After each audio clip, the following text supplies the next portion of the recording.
asks about Mishban. And Mishban is a feast to feed the society and the poor people. This is something called Isalu Thawab, meaning that the reward is being redirected to the deceased. And this total arrangement is for my late parents and late brother-in-law. He says, my wife keeps arguing with me that this is all non-Muslim traditions. Can you give us an advice? First of all, your wife is knowledgeable and what she's saying is true. In Islam, if a person dies, we are to mourn that person for 3 days, with the exception of a widow. She mourns for 4 months and 10 days. But normal people, a father died, a brother, a sister, a wife, he mourns for 3 days. Meaning that he may prevent himself from wearing perfume, or from having a bath, or from wearing nice clothes out of sadness. But after the 3rd day, it's over. He must not continue mourning. Sadness is in the heart, but you have to display otherwise. Now, what the people are doing, such as at the end of the last 3rd day, they throw a party, sort of, invite people to eat.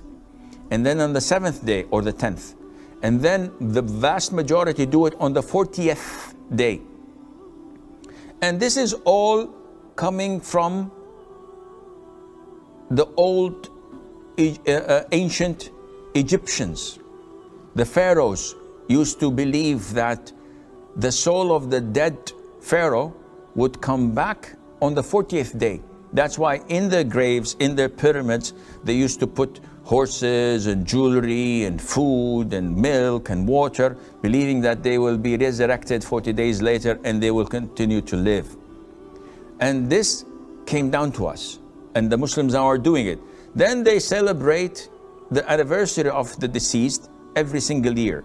Not only that, they gather people and they feed them and they make a feast. This is all innovation. It was never done by our Prophet ﷺ, whom we assumingly take as our role model.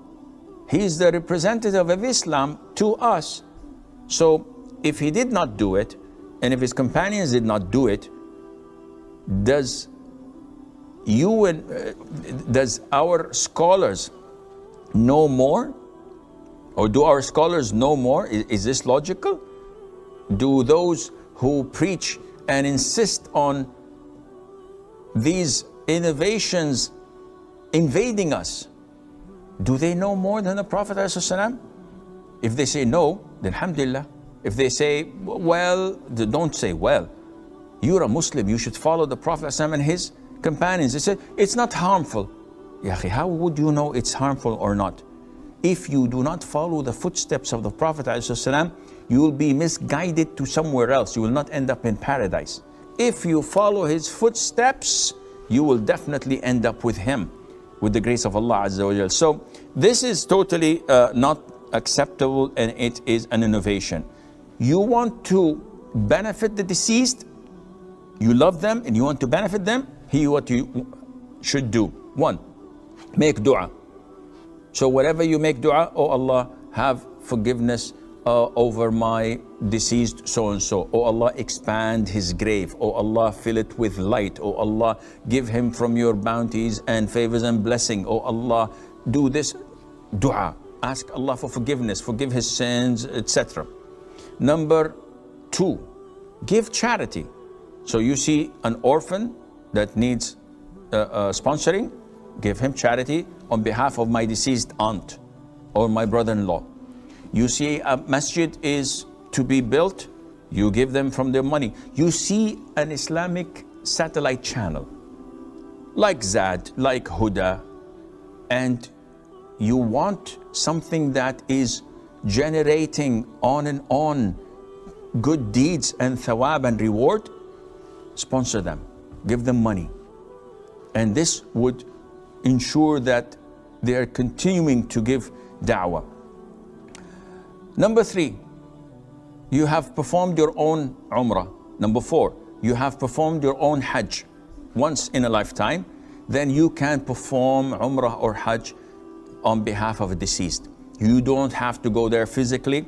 You appoint someone who goes to perform Umrah and Hajj on their behalf, pay him the money, and this does the job, and inshallah you have benefited them. Definitely far greater and more than feeding the poor.